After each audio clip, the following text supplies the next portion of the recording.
So number 16.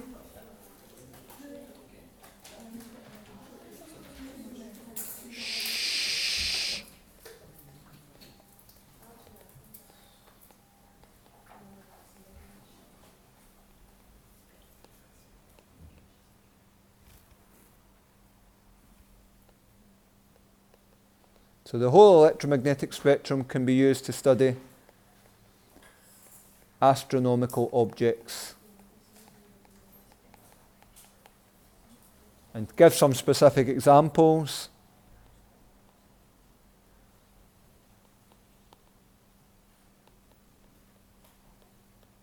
Infrared and radio waves can pass through clouds of dust. So if you've got some stars that you're interested in behind the cloud of dust, by looking at them with infrared and radio waves, then you can still see the stars basically. Right? You can still measure things about the stars. And the other one that we had was at the other end of the spectrum, where things like X-rays and gamma rays can reveal very high energy things like the neutron star that was mentioned in the video.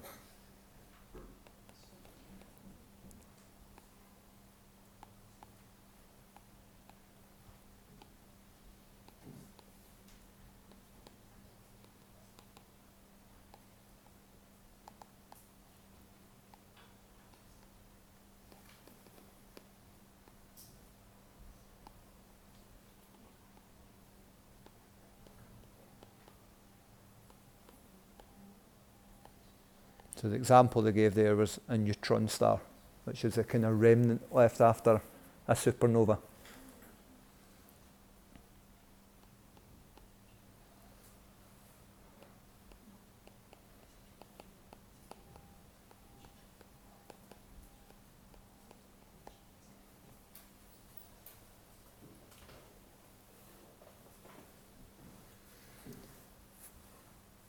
Okay, and then a wee bit about spectra.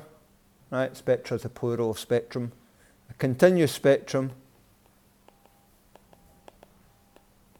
contains all wavelengths, which in the visible part means all colours.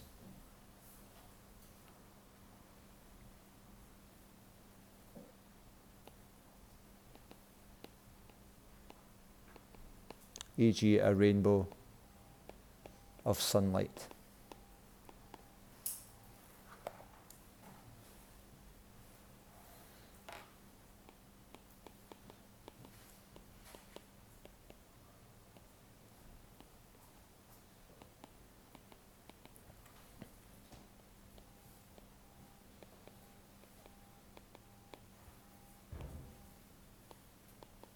So a line spectrum contains only certain wavelengths, but the key idea, unique to each element.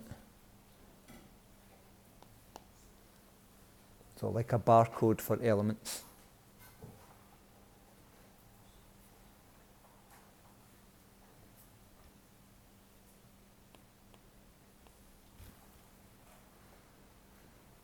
And then 18 says, use that spectral data for known elements to identify the elements present in stars.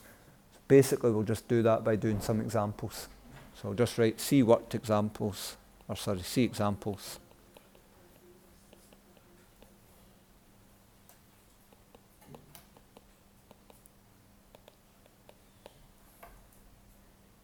In tutorial.